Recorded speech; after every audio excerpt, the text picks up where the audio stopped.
آج ہم نفسیات کی دنیا کی ایک ایسی کتاب کا جائزہ لے رہے ہیں جس نے انسانی ذہن کو سمجھنے کا طریقہ ہمیشہ کے لیے بدل دیا۔ سگمنڈ فرائڈ کی خوابوں کی تعبیر۔ یہ محض ایک کتاب نہیں تھی، یہ ایک دھماکہ تھا جس کی گونج آج تک سنائی دیتی ہے۔ اور اس موضوع کی گہرائی میں جانے کے لیے ہمارے پاس جو مواد ہے وہ خود فرائڈ کی کتاب کے اقتباسات ہیں، خاص طور پہ اس کا دیباچہ اور پہلا باب۔ تو آج ہم یہ سمجھنے کی کوشش کریں گے کہ جس دنیا میں فرائڈ لکھ رہے تھے وہ دنیا خوابوں کو کیسے دیکھتی تھی، مطلب وہ کون سے نظریات کا میدان جنگ تھا جس میں فرائڈ نے قدم رکھا۔ اور یہ سفر ایک بہت ہی آپ کہہ سکتی ہیں ذاتی جگہ سے شروع ہوتا ہے۔ فرائڈ اپنے دیباچے دی ایک عجیب سی مشکل کا ذکر کرتے ہیں۔ وہ کہتے ہیں کہ اپنے سائنٹیفک نتائج کو ثابت کرنے کے لیے انہیں اپنی ذاتی زندگی، اپنے خوابوں، اپنی کمزوریوں کو دنیا کے سامنے رکھنا پڑ رہا ہے۔ اچھا۔ جی، وہ لکھتے ہیں کہ یہ ایک ایسا کام ہے جو ایک شاعر تو شاید کر لے، لیکن ایک سائنسدان کے لیے یہ بہت تکلیف دہ ہے۔ اس سے اندازہ ہوتا ہے کہ وہ اپنے کام کو لے کر کتنے سنجیدہ تھے کہ وہ یہ قیمت ادا کرنے کو بھی تیار تھے۔ تو وہ صرف ایک نیا نظریہ پیش نہیں کر رہے تھے، بلکہ وہ ایک پورا سسٹم، ایک ٹیکنیک وضع کرنے کا دعویٰ کر رہے تھے جس سے کوئی بھی خواب سمجھا جا سکتا ہے۔ یہ تو بہت بڑا دعویٰ تھا، ہے نا؟ بہت بڑا۔ انہوں نے اپنے ہی الفاظ میں لکھا، میں یہ ثابت کروں گا کہ ایک ایسی نفسیاتی تکنیک موجود ہے جس سے خوابوں کی تعبیر ممکن ہے، اور اس تکنیک کے استعمال سے ہر خواب، چاہے وہ کتنا ہی عجیب کیوں نہ ہو، اصل میں ایک مطلب رکھتا ہے۔ اس کے پیچھے ایک چھپی ہوئی منطق ہوتی ہے۔ چلے اس میدان جنگ کو سمجھنے کے لیے ماضی میں چلتے۔ فرائڈ سے صدیوں پہلے قدیم یونان اور روم، وہاں لوگ خوابوں کے بارے میں کیا سوچتے تھے؟ کیا وہ اسے بس دماغ کا کوئی خلل سمجھتے تھے؟ بالکل نہیں، بلکہ وہ اسے بالکل الٹ سمجھتے تھے۔ ان کے لیے خواب انسان کے اندر سے نہیں بلکہ باہر سے آتے تھے۔ باہر سے؟ مطلب وہ مافوق الفطرت دنیا سے بھیجے گئے پیغامات تھے، دیوتاؤں کی طرف سے، روحانی طاقتوں کی طرف سے۔ خواب دیکھنا ایک مقدس عمل تھا، ایک طرح سے غیب سے رابطہ کرنا۔ اچھا، تو کیا دیوتاؤں کی طرف سے آنے والے سارے پیغامات اچھے ہی ہوتے تھے یا اس میں کوئی خطرے کی بات بھی تھی؟ بہت دلچسپ سوال ہے۔ وہ مانتے تھے کہ جس طرح دنیا میں اچھے اور برے دیوتا ہوتے ہیں، اسی طرح خواب بھی دو طرح کے ہوتے ہیں۔ ایک سچے اور قیمتی خواب جو مستقبل بتاتے تھے، کوئی انتباہ دیتے تھے۔ صحیح۔ اور دوسرے جھوٹے، بے معنی اور گمراہ کرنے والے خواب، جن کا مقصد خواب دیکھنے والے کو تباہی کی طرف لے جانا ہوتا تھا۔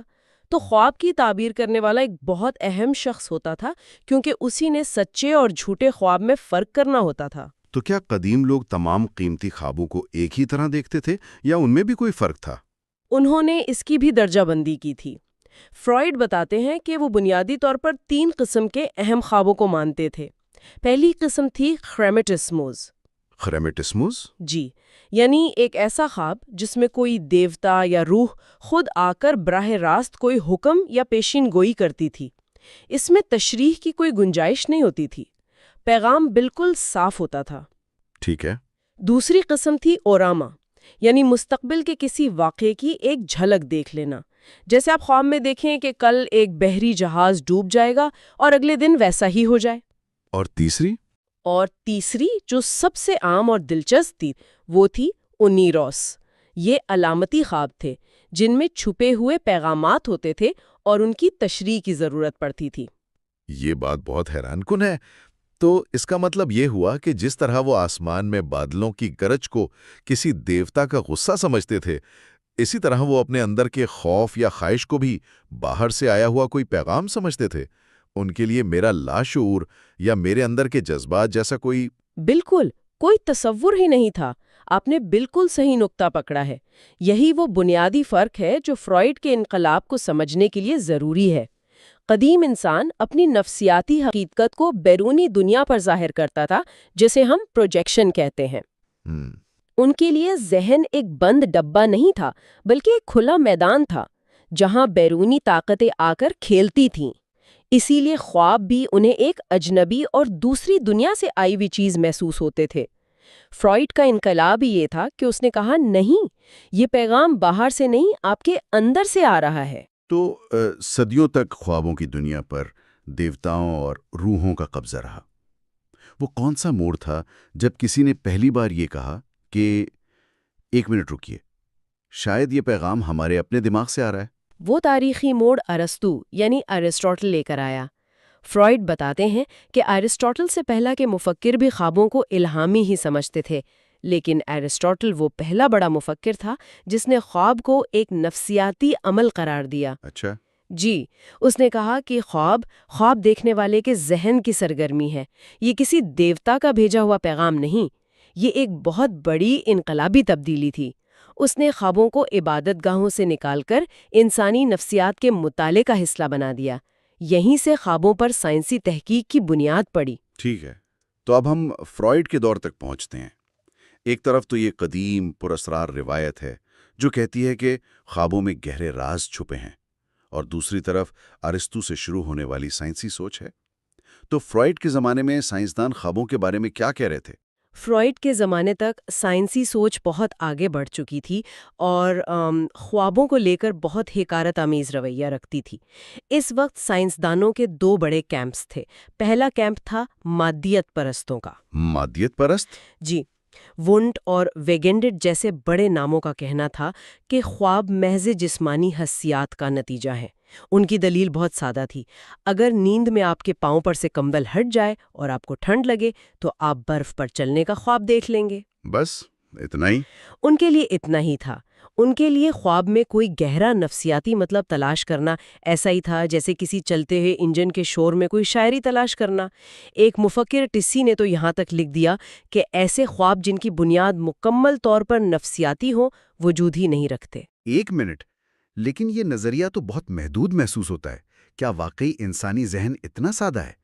مطلب میں نے کبھی کوئی ایسا خواب نہیں دیکھا جس کی وجہ صرف یہ ہو کہ کمرے میں گرمی زیادہ تھی۔ میرے خواب تو بہت پیچیدہ، جذباتی اور کہانیوں کی طرح ہوتے ہیں۔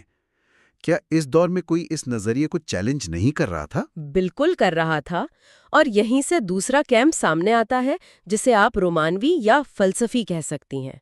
یہ لوگ اس مادت پرستانہ نظریے سے بالکل متفق نہیں تھے۔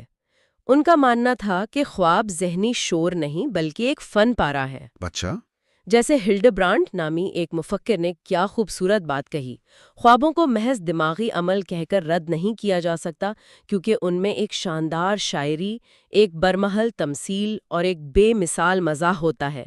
وہ کہتے تھے کہ یہ محض ٹھنڈے پاؤں کا نتیجہ نہیں ہو سکتا۔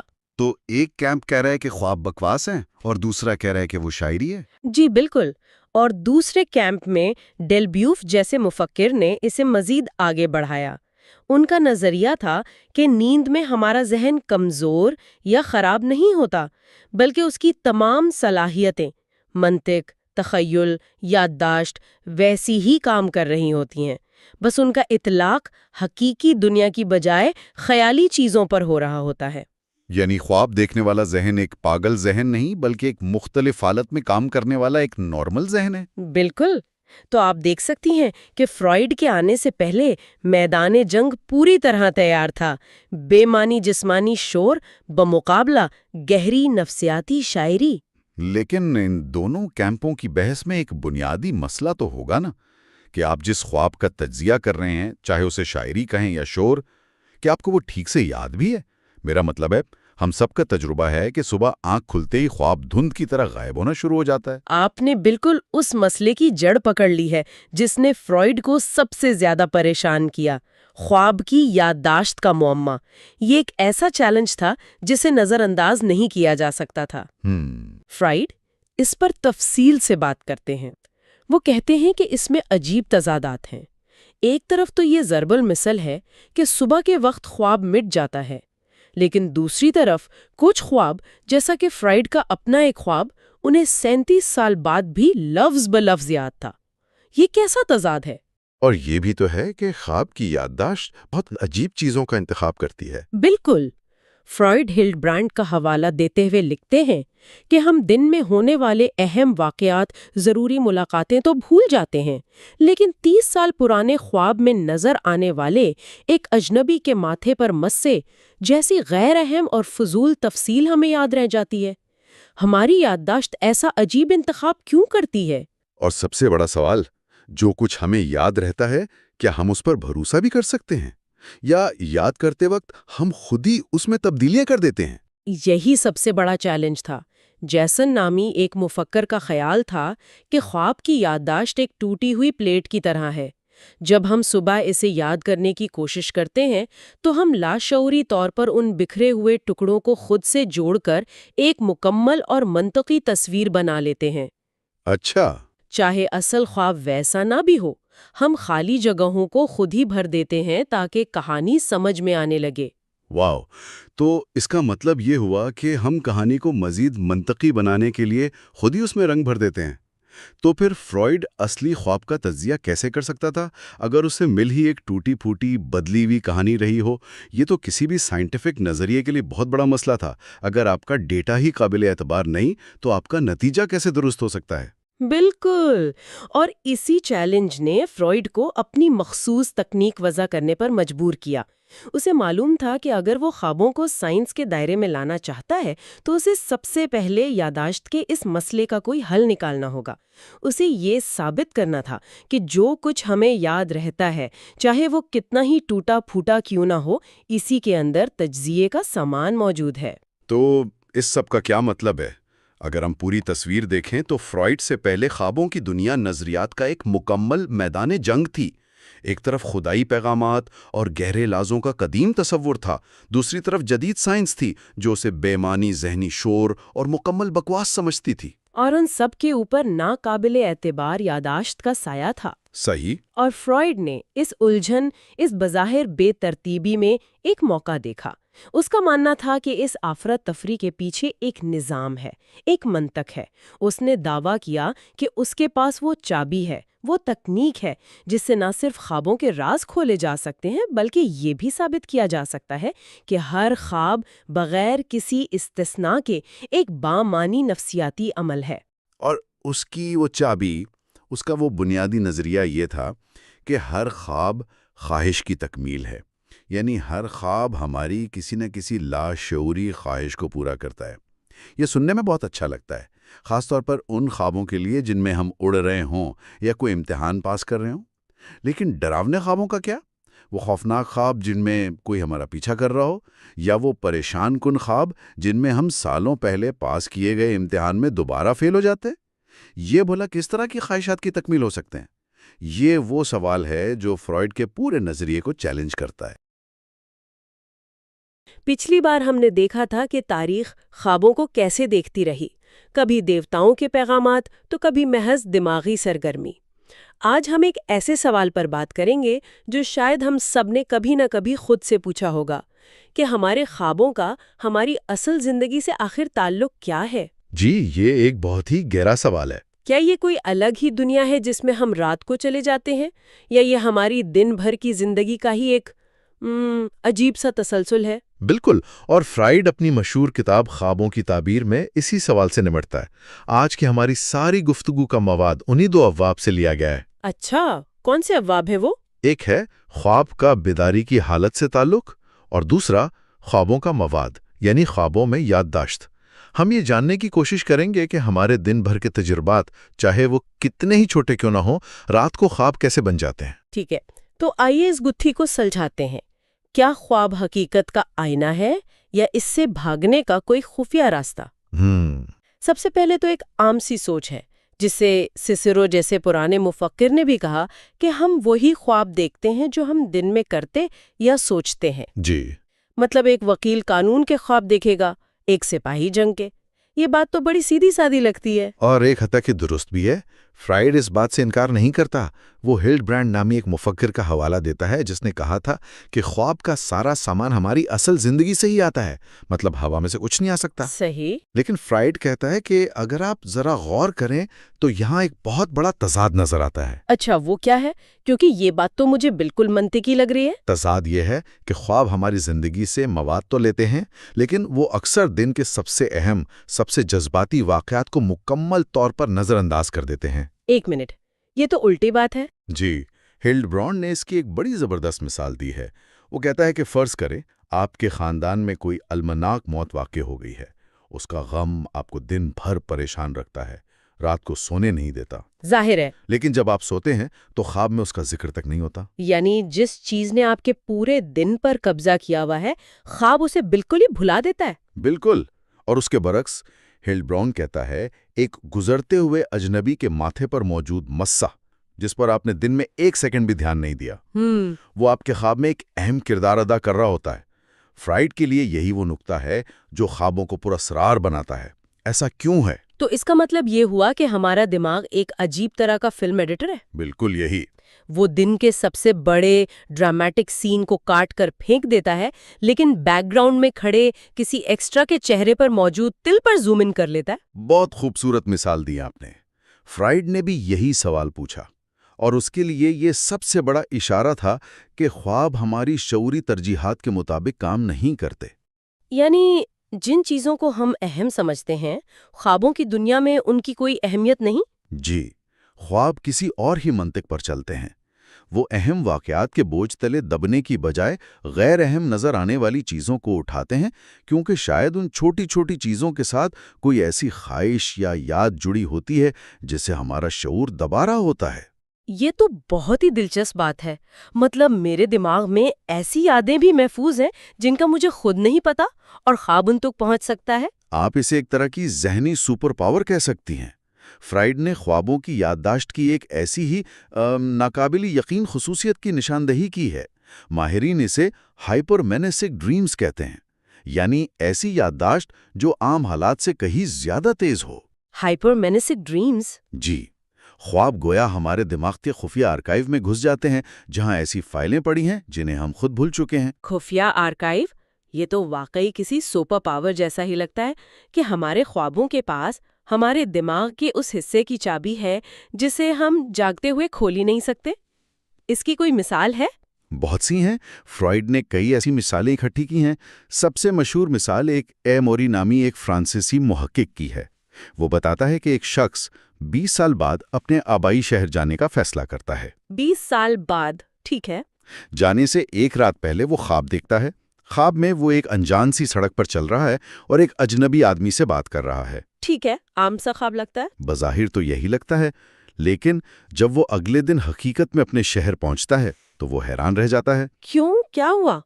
اسے اپنے پرانے گھر کے قریب وہی سڑک نظر آتی ہے جو اس نے خواب میں دیکھی تھی۔ واو! اور جب وہ وہاں کے پرانے لوگوں سے بات کرتا ہے تو اسے پتا چلتا ہے کہ خواب میں نظر آنے والا اجنبی شخص دراصل اس کے مرحوم والد کا ایک قریبی دوست تھا۔ اوہ! اس شخص نے بچپن میں یقینی طور پر اس آدمی کو اور اس جگہ کو دیکھا تھا، لیکن 20 سالوں میں وہ یاد شعور سے مکمل طور پر مٹ چکی تھی۔ ناقابل یقین! یعنی یاد اس کے دماغ میں کہیں نہ کہیں موجود تھی، بس اس تک رسائی نہیں تھی۔ بالکل، اور خواب نے اس فائل کو ڈھونڈ نکالا۔ کمال ہے۔ فرائڈ ایسی اور بھی مثالیں دیتا ہے۔ ایک شخص خواب میں ایک چرچ کا مینار دیکھتا ہے اور اسے پہچان نہیں پاتا، لیکن بعد میں اسے یاد آتا ہے کہ یہ اس کے بچپن کے اسکول کے راستے میں تھا۔ ایک اور شخص خواب میں ایک ریسٹورنٹ کا باغ دیکھتا ہے اور تحقیق کرنے پر پتا چلتا ہے کہ یہ ایسی جگہ تھی جہاں وہ صرف 3 سال کی عمر میں گیا تھا۔ 3 سال کی عمر میں؟ جی، یہ خواب ہمیں بتاتے ہیں کہ ہماری یادداشت خاص طور پر بچپن کی کتنی وسیع اور گہری ہے، اور اس کا کتنا بڑا حصہ ہمارے شعور کی پہنچ سے باہر ہے۔ تو اس کا مطلب ہے کہ ہمارا دماغ کچھ بھی نہیں بھولتا، ہر چہرہ، ہر آواز، ہر جگہ، سب کہیں نہ کہیں ریکارڈ ہو جاتا ہے۔ فرائڈ کا تو یہی ماننا تھا۔ وہ کہتا ہے کہ خواب اس بات کا ثبوت ہیں کہ ہمارے ذہن میں ایک بار بننے والا کوئی بھی نقش مکمل طور پر کبھی نہیں مٹتا۔ یہ تو بہت بڑا دعویٰ ہے۔ جی، بہت بڑا۔ اس کا مطلب ہے کہ ہماری شخصیت کی بنیاد ان لا تعداد بھولی بسری یادوں پر ہے جو رات کو خوابوں کی شکل میں ہم سے بات کرنے کی کوشش کرتی ہیں۔ ٹھیک ہے، تو اب تک ہم نے 2 باتیں سمجھی۔ ایک، خواب دن کے بڑے واقعات کو چھوڑ کر چھوٹی تفصیلات اٹھاتے ہیں۔ صحیح۔ اور دوسرا، وہ ایسی پرانی یادیں بھی اٹھا لیتے ہیں جنہیں ہم خود بھول چکے ہوتے ہیں۔ لیکن یہاں ایک سوال پیدا ہوتا ہے، اگر خواب ہماری یادوں کو استعمال کرتے ہیں تو کیا وہ ایک فلم کی طرح پوری کی پوری یاد کو دوبارہ چلاتے ہیں؟ یہ بہت اہم سوال ہے، اور اس کا جواب ہے نہیں۔ اگر ایسا ہوتا تو خواب دیکھنا بہت بورنگ ہو جاتا۔ ہم بس اپنی پرانی زندگی کی ریپلے دیکھتے رہتے۔ ہاں، صحیح بات ہے۔ فرائڈ کے ایک ہمعصر سٹرمپل نے اسی نقطے پر بہت زور دیا ہے۔ اس نے کہا کہ خوابوں میں تجربات کی مکمل تکرار تقریباً کبھی نہیں ہوتی۔ لیکن کیا یہ ممکن نہیں کہ ہمیں صرف ٹکڑے ہی یاد رہتے ہوں؟ ہو سکتا ہے خواب میں پورا واقعہ ہی آیا ہو، لیکن صبح اٹھ کر ہمیں صرف ایک آدھ سین یاد رہ گیا ہو۔ یہ ایک بہت اچھا سوال ہے اور بہت سے لوگ یہی سوچتے ہیں، لیکن اسٹرامپل نے تحقیق کے بعد یہ نتیجہ اخذ کیا کہ یہ یادداشت کا مسئلہ نہیں بلکہ خواب کی اپنی ساخت کا مسئلہ ہے۔ اس نے پایا کہ خواب بنتے ہی ادھورے حصوں سے ہیں، وہ ہمیں صرف یادوں کے ٹکڑے دکھاتا ہے۔ یادوں کے ٹکڑے؟ جی، یہ اصول اتنا عام ہے کہ اس پر ایک نظریہ بنایا جا سکتا ہے۔ خواب ایک کولاج کی طرح ہے۔ کولاج؟ جیسے تصویروں کو کاٹ کر جوڑا جاتا ہے؟ بالکل، وہ مختلف یادوں سے چھوٹے چھوٹے ٹکڑے لیتا ہے، ایک جگہ یہاں سے، ایک چہرہ وہاں سے، ایک احساس کہیں اور سے، اور ان سب کو جوڑ کر کچھ بالکل نیا بنا دیتا ہے۔ یعنی خواب ایک تخلیقی عمل ہے، وہ صرف پرانی چیزیں دکھاتا نہیں بلکہ ان سے نئی کہانیاں بناتا ہے۔ بالکل، یہ ایک فلم ڈائریکٹر کی طرح ہے جو اپنی پرانی فوٹیج کے کلپس کاٹ کر ایک نیا ٹریلر بنا رہا ہو۔ واہ!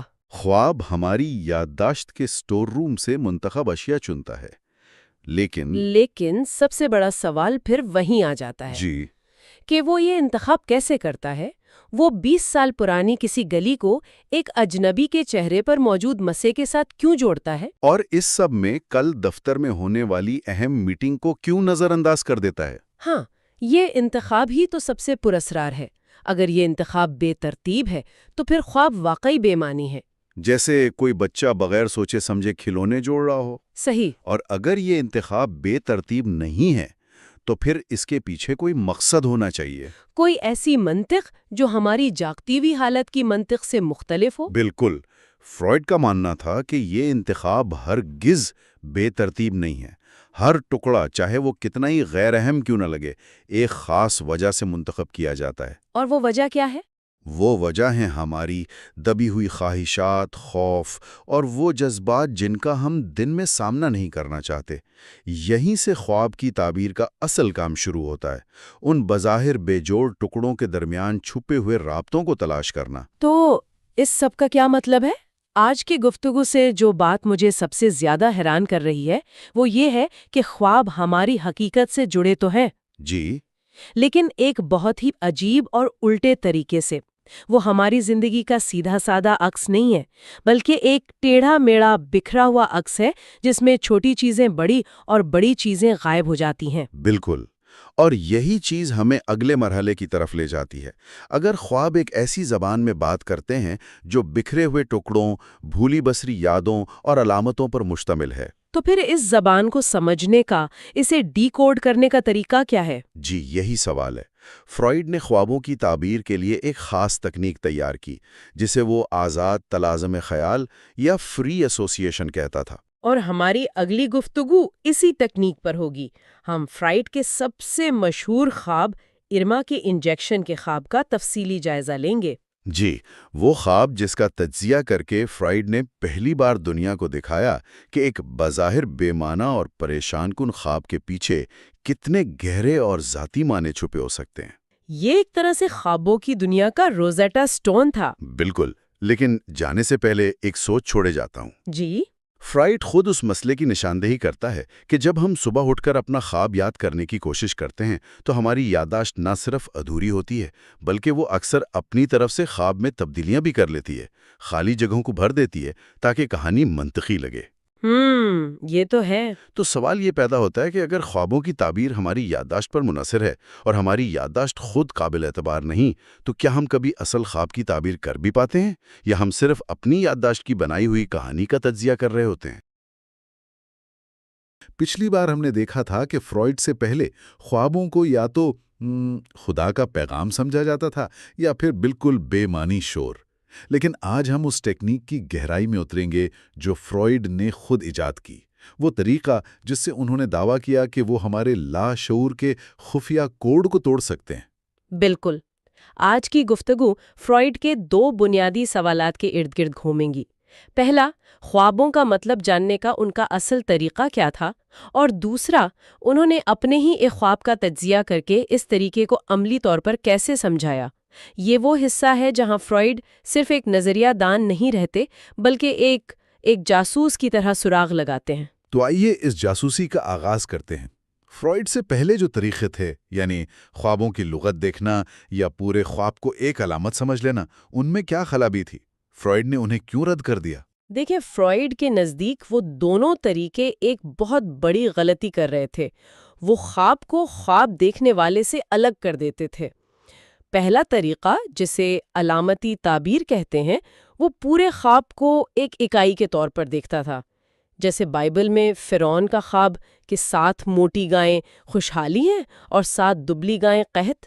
اس میں فرعون کی ذاتی زندگی یا اس کے احساسات کا کوئی عمل دخل نہیں تھا۔ اچھا، تو یہ ایک طرح سے ون سائز فٹس آل والا معاملہ تھا۔ اور دوسرا طریقہ، وہ جو خوابوں کی ڈکشنری والا تھا، وہ تو آج بھی بہت مقبول ہے۔ ہاں، وہ سائفر میتھڈ کہلاتا ہے۔ اس میں ہر تصویر کا ایک طے شدہ مطلب ہوتا ہے۔ خواب میں سانپ دیکھا تو مطلب دشمن ہے، سیڑھیاں چڑھیں تو ترقی ہوگی۔ فرائڈ نے کہا کہ یہ بالکل مذاق کا خیز ہے۔ ہو سکتا ہے ایک شخص کے لیے سانپ اس کے خوف کی علامت ہو، بالکل اس کے خوف کی علامت ہو، لیکن کسی ماہر حیوانیات کے لیے وہ اس کے کام کا جنون بھی ہو سکتا ہے۔ خواب ایک عالمی زبان نہیں بولتے، وہ ہر شخص کی اپنی ذاتی زبان بولتے ہیں۔ اہم ہے۔ لیکن اگر کوئی طے شدہ مطلب نہیں ہے تو پھر اس کا مطلب نکالیں گے کیسے؟ یہیں پر ان کی سب سے مشہور ٹیکنیک سامنے آتی ہے، آزاد تلازمہ یا فری ایسوسیشن۔ انہوں نے کہا کہ خواب کو ایک پہیلی کی طرح دیکھیں اور اس کے ہر ٹکڑے کو الگ الگ اٹھائیں۔ پھر مریض سے کہیں کہ وہ اس ایک ٹکڑے پر، چاہے وہ کوئی چہرہ ہو، کوئی لفظ ہو یا کوئی جگہ، دھیان دے اور جو کچھ بھی اس کے ذہن میں آئے بغیر سوچے سمجھے، بغیر شرمائے، بس بولتا جائے۔ یعنی دماغ پر سے ہر قسم کا فلٹر ہٹا دیا جائے، جو بھی پہلا خیال آئے وہی بتا دیا جائے۔ بالکل۔ فرائڈ کا ماننا تھا کہ یہ جو بے ساختہ خیالات کا سلسلہ ہے نا، یہی ہمیں اس چھپی ہوئی یاد یا خواہش تک لے جائے گا جس نے خواب میں وہ تصویر بنائی تھی۔ یہ ایسا ہی ہے جیسے آپ کسی دھاگے کا سراغ پکڑ کر کھینچتے چلے جائیں اور آخر میں پورا گولا آپ کے ہاتھ میں آ جائے۔ فرائڈ کے مطابق یہی دھاگے ہمارے لاشعور تک جاتے ہیں۔ یہ نظریہ تو بہت دلچسپ ہے، لیکن اسے عملی طور پر ثابت کرنا ایک بہت بڑا چیلنج رہا ہوگا۔ اسی لیے فرائڈ نے جو کیا وہ بہت ہمت کا کام تھا۔ انہوں نے اپنے ہی ایک خواب کو تجزیے کے لیے پیش کیا، جسے آرما کے انجیکشن کا خواب کہا جاتا ہے۔ جی، یہ نفسیات کی تاریخ کے مشہور ترین خوابوں میں سے ایک ہے۔ اس کا پس منظر یہ تھا کہ فرائڈ آرما نامی ایک مریضہ کا علاج کر رہے تھے جو ان کی دوست بھی تھیں۔ علاج کچھ کامیاب ہوا، کچھ نہیں۔ ایک دن فرائڈ کے قریبی دوست اور ساتھی ڈاکٹر اوٹو نے آرما کو دیکھا اور فرائڈ سے کہا وہ بہتر تو ہے لیکن پوری طرح ٹھیک نہیں ہے۔ بظاہر یہ ایک عام سی بات تھی، لیکن فرائڈ کو یہ اپنے کام پر تنقید لگی اور وہ اندر ہی اندر غصے میں آ گئے۔ اسی رات انہوں نے یہ خواب دیکھا۔ تو خواب میں ایسا کیا تھا جس نے فرائڈ کو اتنا کچھ سوچنے پر مجبور کر دیا؟ خواب کافی لمبا اور پیچیدہ ہے۔ مختصراً یہ کہ ایک بڑی پارٹی ہو رہی ہے۔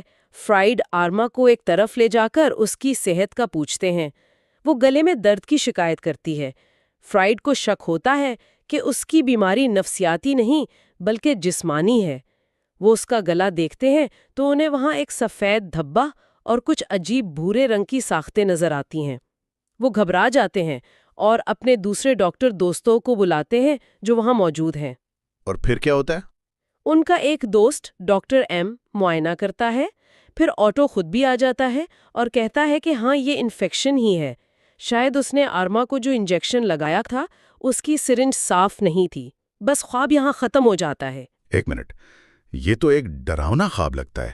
بیماری، گندگی، ڈاکٹروں کی لاپرواہی۔ فرائڈ نے اس سے یہ نتیجہ کیسے نکالا کہ خواب خواہش کی تکمیل ہوتے ہیں؟ یہ تو کسی خواہش کی تکمیل بالکل نہیں لگ رہا۔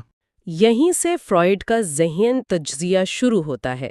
انہوں نے خواب کے ہر حصے کا آزاد تلازمہ کیا اور نتیجہ یہ نکالا کہ خواب کا ظاہری خوف اور پریشانی صرف ایک پردہ ہے۔ اس پردے کے پیچھے خواب کا اصل مقصد فرائڈ کو اس الزام سے بری کرنا تھا کہ وہ آرما کا علاج ٹھیک سے نہیں کر پائے۔ یہ خواب فرائڈ کی عزت نفس کو بچانے کے لیے بنایا گیا تھا۔ ایک منٹ، فرائڈ یہاں خود کو ہر الزام سے بچا رہے ہیں؟ کیا یہ ممکن نہیں کہ یہ پورا تجزیہ ہی خود ایک خواہش کی تکمیل ہو؟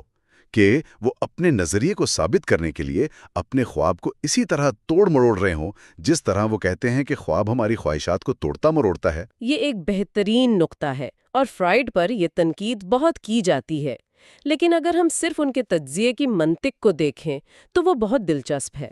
خواب یہ کام کئی سطحوں پر کرتا ہے۔ پہلا دفاع، آرما کی بیماری میری ذمہ داری نہیں بلکہ اس کی اپنی ہے۔ خواب میں آرما علاج کی تجویز ماننے سے انکار کرتی ہے، جس کا مطلب ہے کہ وہ ضدی ہے اور خود ٹھیک نہیں ہونا چاہتی۔ ٹھیک ہے، تو پہلا قدم ہوا الزام مریض پر ڈال دو۔ اس کے بعد دوسرا دفاع، یہ بیماری نفسیاتی ہے ہی نہیں، یہ جسمانی ہے۔ جب فرائیڈ کو اس کے گلے میں انفیکشن نظر آتا ہے تو اس کا مطلب ہے کہ نفسیاتی علاج تو اس پر کام کر ہی نہیں سکتا تھا۔ اس لیے فرائیڈ بطور سائیکو تھراپسٹ ناکام نہیں ہوئے۔ اور سب سے بڑا تیر کس پر چلایا گیا؟ مجھے اندازہ ہے کہ یہ آٹو ہی ہوگا جس نے اصل میں تنقید کی تھی۔ بالکل، سب سے بڑا الزام آٹو پر ڈالا جاتا ہے۔ خواب یہ ثابت کرتا ہے کہ آرما کی حالت خراب ہونے کی وجہ آٹو کا لگایا ہوا گندا انجیکشن تھا۔ خواب میں ایک کیمیکل پروپل کا ذکر آتا ہے جو فرائیڈ کے مطابق آٹو اکثر لاپرواہی میں استعمال کرتا تھا۔ یوں خواب نے نہ صرف فرائیڈ کو بری کیا بلکہ اس دوست سے بدلہ بھی لے لیا جس نے ان پر تنقید کی تھی۔ تو یہ بظاہر ایک پریشانی والا خواب دراصل فرائیڈ کے لیے ایک عدالت تھی جس میں وہ خود ہی وکیل، خود ہی جج تھے اور آخر میں خود کو باعزت بری بھی کروا لیا۔ آپ نے بالکل صحیح کہا۔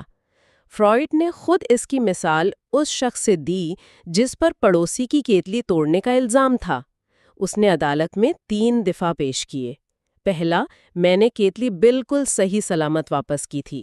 دوسرا، جب میں نے لی تھی کیتلی میں پہلے سے ہی سوراخ تھا۔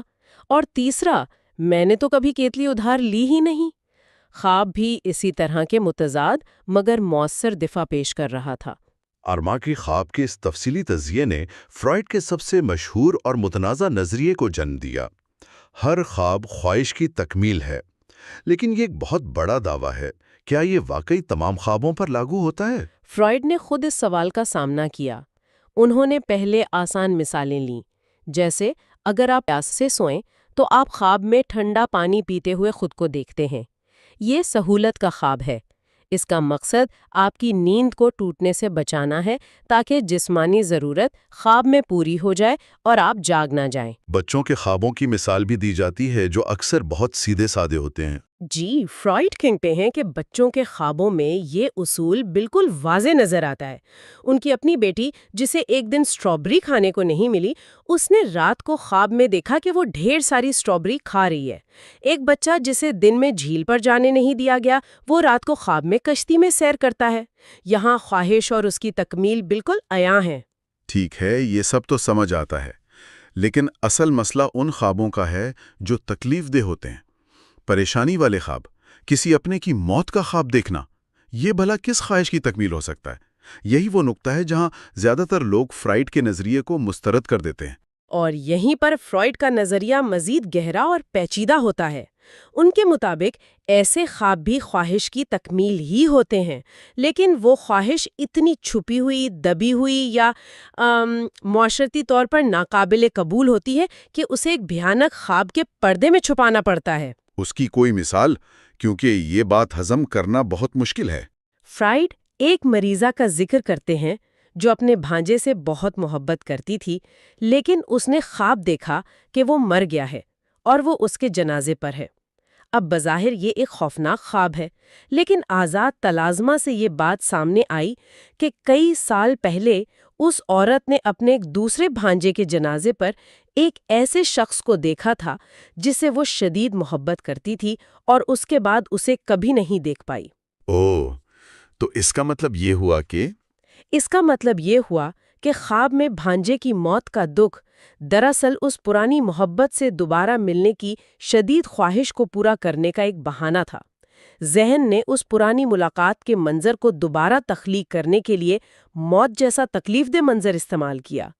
خواہش محبت کرنے والے سے ملنے کی تھی، لیکن وہ اتنی دبی ہوئی تھی کہ اسے ایک دکھ بھرے خواب میں چھپ کر آنا پڑا۔ یہ وضاحت کچھ زیادہ ہی کھینچ تان کر نہیں کی گئی؟ مطلب کسی سے ملنے کی خواہش کو موت کے خواب سے جوڑنا، یہ تو بہت بڑا ذہنی جھول لگتا ہے۔ بالکل، اور یہی وہ نقطہ ہے جہاں فرائیڈ کے نظریات نے تہلکہ مچا دیا تھا۔ یہ کہنا کہ ایک محبت کرنے والی خالہ اپنے بھانجے کی موت کی لاشعوری خواہش رکھ سکتی ہے صرف اس لیے کہ وہ کسی پرانی محبت سے مل سکے، یہ اس وقت کے معاشرے کے لیے ایک ناقابل قبول اور صدمہ پہنچانے والی بات تھی۔ یہ ہمارے اچھے اور مہذب نفس کے تصور پر براہ راست حملہ تھا۔ تو اس کا مطلب یہ ہوا کہ خواب کا ظاہری مواد، یعنی جو کہانی ہمیں یاد رہتی ہے، وہ ایک دھوکہ ہے۔ اصل کہانی یعنی چھپی ہوئی خواہش کچھ اور ہی ہوتی ہے۔ جی ہاں، فرائیڈ نے انہیں ظاہری مواد یعنی مینیفیسٹ کانٹینٹ اور پوشیدہ مواد یعنی لیٹنٹ کانٹینٹ کا نام دیا، اور ان دونوں کے درمیان جو کچھ ہوتا ہے، یعنی جس عمل کے ذریعے پوشیدہ خواہش ایک عجیب و غریب خواب کی شکل اختیار کرتی ہے، اسے فرائیڈ خواب کا کام یا ڈریم ورک کہتے ہیں۔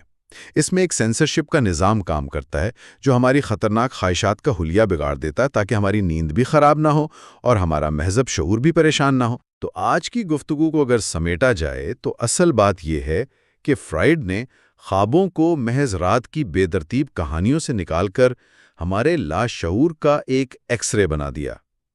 یہ ایک انقلابی خیال تھا کہ ہماری گہری ترین خواہشات، جنہیں ہم دن میں ماننے سے بھی ڈرتے ہیں، وہ رات کو بھیس بدل کر ہم سے ملنے آتی ہیں۔ بالکل، آرما کے خواب کا تجزیہ صرف ایک خواب کی تعبیر نہیں تھی، یہ ایک منشور تھا جس نے اعلان کیا کہ انسانی ذہن کا ایک بہت بڑا حصہ تاریکی میں ہے، اور اس تاریکی کو سمجھنے کا راستہ ہمارے خوابوں سے ہو کر گزرتا ہے۔ یہ ہمیں دکھاتا ہے کہ ہمارا ذہن نیند کی خاموشی میں بھی کتنے پیچیدہ ڈرامے رچتا ہے، صرف اپنے اندرونی تنازعات کو حل کرنے اور اپنی خواہشات کو پورا کرنے کے لیے۔ اس کے ساتھ ہی ہم سننے والوں کے لیے ایک سوال چھوڑ جاتے ہیں۔ اگر ہر خواب کا مقصد خواہش کو پورا کرنا ہی ہے، تو پھر ہمارے ذہن کو اسے اتنا توڑنے مروڑنے اور ایک عجیب و غریب شکل دینے کی کیا ضرورت ہے؟ خواب بچوں کے خوابوں کی طرح سیدھے سادے اور واضح کیوں نہیں ہوتے؟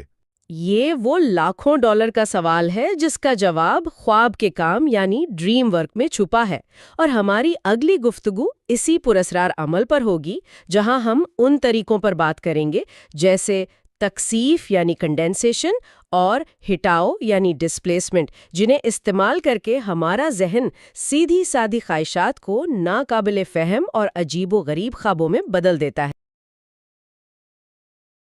آج ہم ایک بہت بڑے سوال سے نمٹ رہے ہیں، وہ سوال جو شاید سب کے ذہن میں آتا ہے: خواب اتنے بے ترتیب، اتنے عجیب اور بعض اوقات بالکل بے معنی کیوں لگتے ہیں؟ جی، فرائیڈ کے مطابق یہ کوئی حادثہ نہیں ہے، یہ ایک خفیہ زبان میں لکھے گئے پیغامات ہیں، اور اس زبان کو سمجھنے کے لیے ہمیں اس کی گرامر کو سمجھنا ہوگا، جسے فرائیڈ خواب کی کاریگری یعنی ڈریم ورک کہتے ہیں۔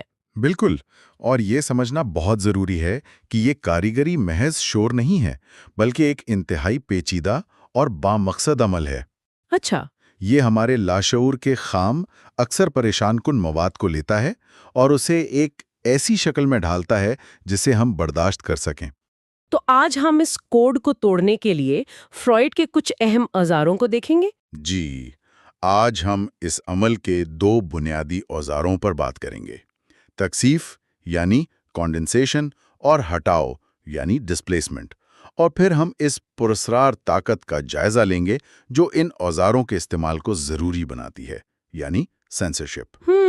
سینسرشپ، یہ سمجھنا اس پوری گتھی کی چابی لگتا ہے۔ بالکل۔ ٹھیک ہے، تو آئیے پہلے اوزار سے شروع کرتے ہیں، تکثیف۔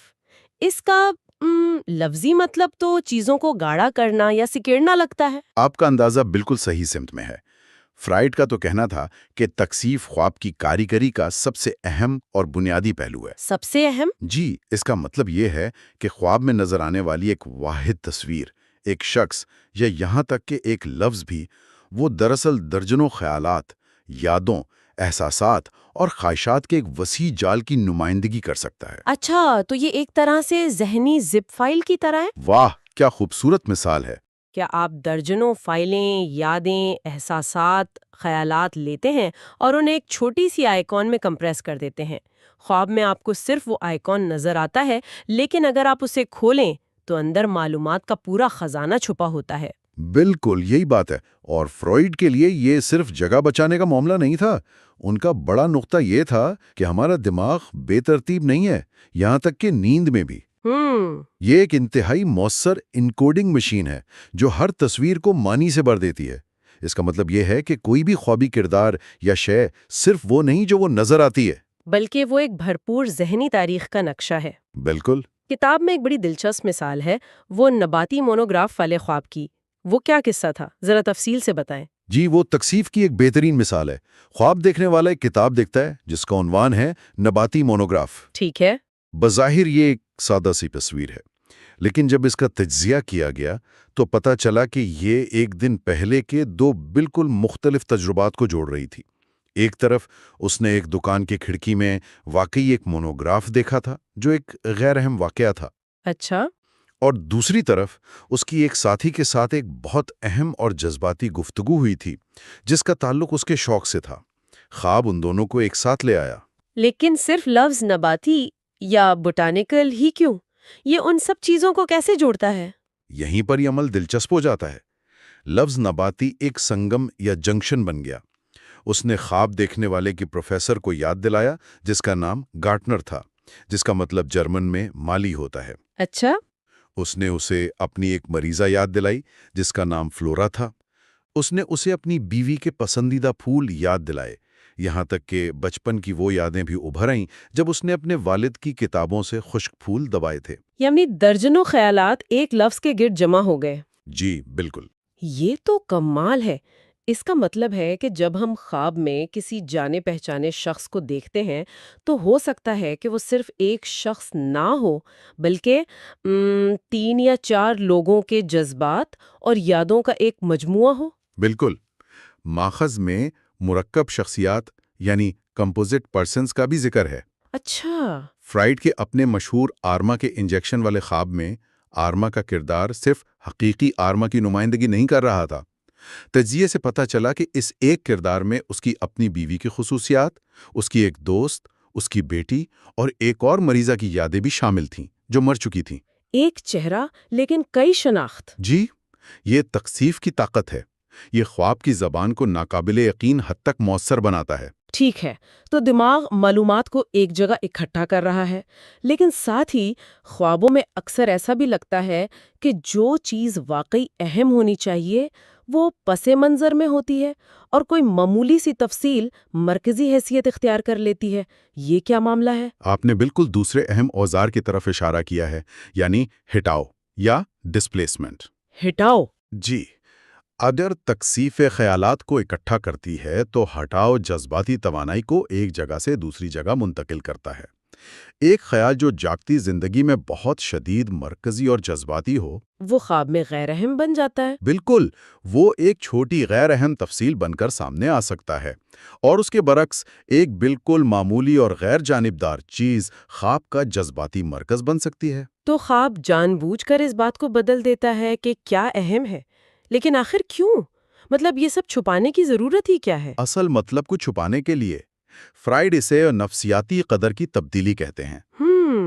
نفسیاتی قدر کی تبدیلی۔ جی، جذباتی شدت کو اس کے اصل اور شاید ممنوع ماخذ سے ہٹا کر کسی محفوظ اور غیر جانبدار چیز پر منتقل کر دیا جاتا ہے۔ صحیح، تاکہ خواب کا مرکز اس چیز سے ہٹ جائے جو واقعی پریشان کن ہے۔ بالکل۔ کتاب میں اس کی مثال کے طور پر چاچا کی داڑھی والے خواب کا ذکر ہے۔